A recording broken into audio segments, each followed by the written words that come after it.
Bonjour, donc un exercice ici sur la résolution, donc assez difficile, d'une équation. Donc l'équation c'est 2 racine cubique de x est égal à x plus 1.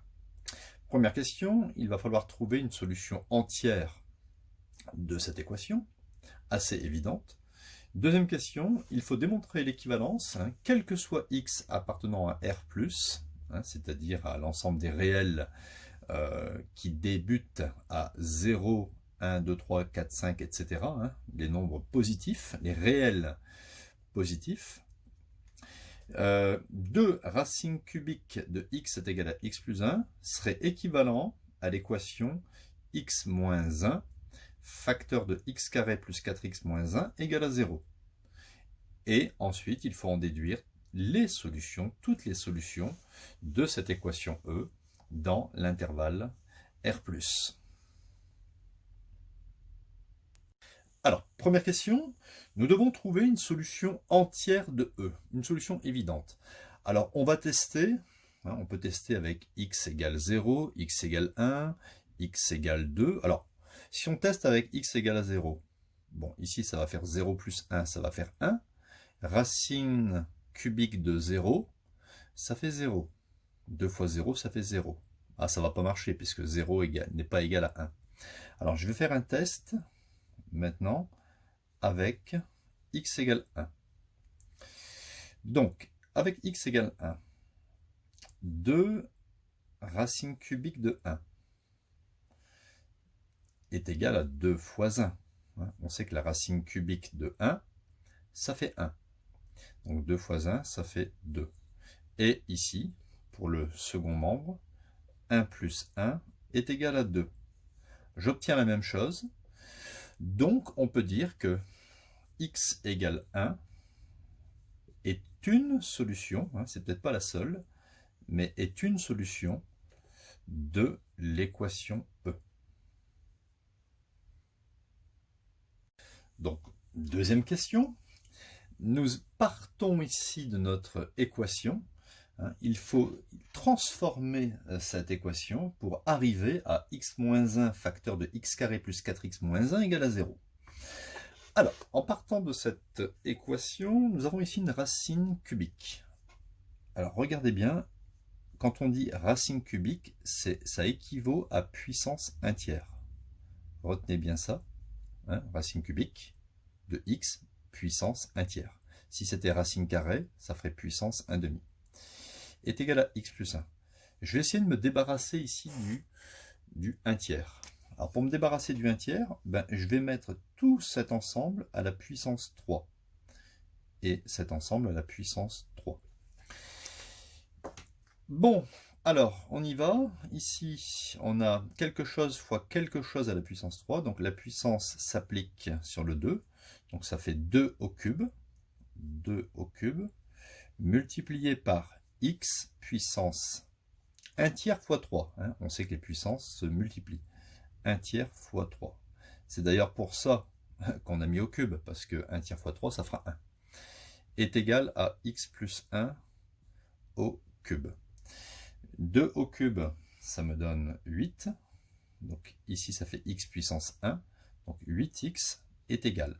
Alors là, j'ai un développement à faire. Alors il peut être intéressant de connaître le développement a plus b au cube. Je vais l'écrire en dessous. Essayez de le retenir par cœur. A plus b au cube, ça donne a cube, plus 3a carré b, plus 3ab carré, plus b au cube. Bon, vous n'êtes pas obligé d'utiliser a plus b au cube, vous pouvez très bien faire x plus 1 fois x plus 1 fois x plus 1, mais ça va être assez long à développer. Alors que quand on connaît ça, ça sera plus facile. Regardez, petit a c'est x, donc ici petit a, je vais le marquer, petit a c'est x, et petit b c'est 1. Donc a cube, ça fait x au cube, plus 3a carré, donc 3x carré fois 1, plus 3x fois 1 carré, x fois 1 carré, plus 1 au cube. D'accord? A plus b au cube, plus 3a carré b, plus 3ab carré, plus b cube. On simplifie un petit peu tout ça. En fait, je ne fais pour l'instant que transformer mon équation pour éviter qu'il y ait comme ça des racines cubiques dedans. Donc ça fait 8x est égal à x au cube plus 3x carré. 3x, 1 au carré, ça fait 1, donc plus 3x. Et 1 au cube, ça donne 1. Si je transpose le 8x à droite, je vais obtenir x au cube plus 3x carré. Donc le plus 8x, il va passer de l'autre côté en moins 8x. 3 moins 8, ça fait moins 5x. Plus 1 égale à 0. Voilà. Pour l'instant, mon équation, c'est une équation toujours aussi dure, aussi difficile à résoudre. C'est une équation du 3e degré. Alors, la suite, c'est que je vais reprendre une partie de leurs résultats. Je vais développer pour voir si ça fait la même chose que ça. X moins 1 fois x carré plus 4x moins 1. Donc x fois x carré, ça me donne x au cube. X fois 4x plus 4x carré. X fois moins 1, ça me donne moins 1x. Moins 1 fois x carré, moins 1x carré. Moins 1 fois 4x, moins 4x. Et moins 1 fois moins 1 me donne plus 1. 1 moins fois 1 moins me donne un plus. Donc j'obtiens x au cube. 4x carré moins 1x carré, ça donne 3x carré. Moins 1x moins 4x, moins 5x et plus 1. Et regardez, x au cube, 3x carré, moins 5x plus 1. J'ai exactement la même chose. Autrement dit, résoudre mon équation très compliquée du 3e degré égale à 0, c'est comme résoudre ce produit de facteurs qui est nul. D'accord? Vous avez transformé une équation du 3e degré en x en un produit de facteurs est égal à 0. Et ça, on sait très très bien les résoudre. C'est ce qu'on va faire maintenant. Alors, on y va pour la résolution. Donc, un produit de facteurs est nul si l'un au moins des facteurs est nul. Donc, je vais séparer l'étude en deux parties. Donc, soit le premier facteur est nul, c'est-à-dire soit x moins 1 est égal à 0, c'est-à-dire x est égal à plus 1. Mais on est d'accord que ça, on le savait déjà, d'après la première question. 1, c'est une solution. Vous voyez, donc on a retrouvé, tout à l'heure on l'avait trouvé comme ça un petit peu intuitivement, et là on l'a retrouvé par calcul. Bon, celle-là, c'est bon. Soit, il va falloir résoudre x carré plus 4x moins 1 égale à 0. Deuxième facteur, nul. Là, c'est un discriminant, donc petit a égale 1, c'est une équation du second degré à résoudre. Petit b est égal à 4 et petit c est égal à moins 1. Donc je calcule le delta. B carré, 4 au carré, moins 4ac. B carré, moins 4 fois a fois c. J'obtiens 4 au carré, ça fait 16. Ici, moins 4 fois moins 1, ça me donne plus 4. Donc un delta de 20. 20 est strictement supérieur à 0. Il y aura donc deux solutions réelles pour cette équation x carré plus 4x moins 1 égale à 0. Première solution, x1 est égal à moins b plus racine de delta sur 2a. Alors moins b, ça fait moins 4 plus racine de 20 sur 2a, c'est-à-dire sur 2. Je vais l'écrire d'une autre façon. Moins 4, racine de 20, je vais dire que c'est 5 fois 4 sur 2, c'est-à-dire moins 4 sur 2, plus, alors ici, le racine de 4, le 4, il peut ressortir de la racine en 2.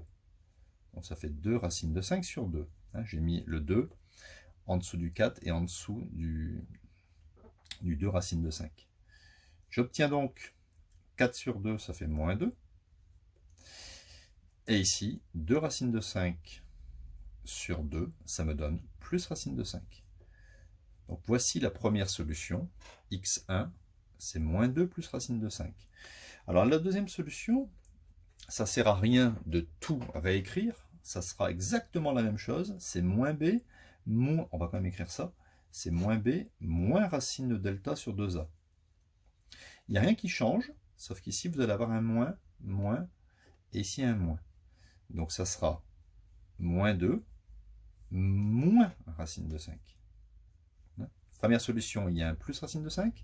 Deuxième solution, moins racine de 5. Alors maintenant, il faut faire très attention. Rappelez-vous, le domaine d'étude de l'équation, le domaine d'étude, c'était, je vais le remarquer ici, le domaine d'étude, c'était R plus l'ensemble des réels positifs. Je peux l'écrire aussi comme ça. Regardez, 0 plus l'infini. Mais dans les solutions que j'ai obtenues, moins 2 moins racine de 5, c'est négatif. Négatif, on peut dire que ça n'appartient pas à R+. On est d'accord, hein, puisque c'est un négatif. Donc, moins 2 plus racine de 5 est une quantité strictement positive. C'est donc la deuxième solution. On va pouvoir mettre l'ensemble des deux solutions de l'équation, parce qu'il y aura finalement deux solutions. Les solutions de mon équation seront x égale 1 et racine de 5 moins 2. C'est racine de 5 moins 2. Ou bien, si vous voulez, moins 2 plus racine de 5, hein, c'est pareil. Voilà, vous voyez, c'était un exercice où il fallait transformer une équation avec une racine cubique de x, passer à un moment donné à la puissance 3 pour effacer la racine cubique qui correspond à une puissance entière. On atterrit sur une équation du troisième degré qu'on ne sait pas résoudre, mais on s'aide un peu de l'énoncé, on développe l'énoncé et on s'aperçoit qu'on a une identification des expressions similaires, ce qui nous permet de résoudre une équation produit nulle.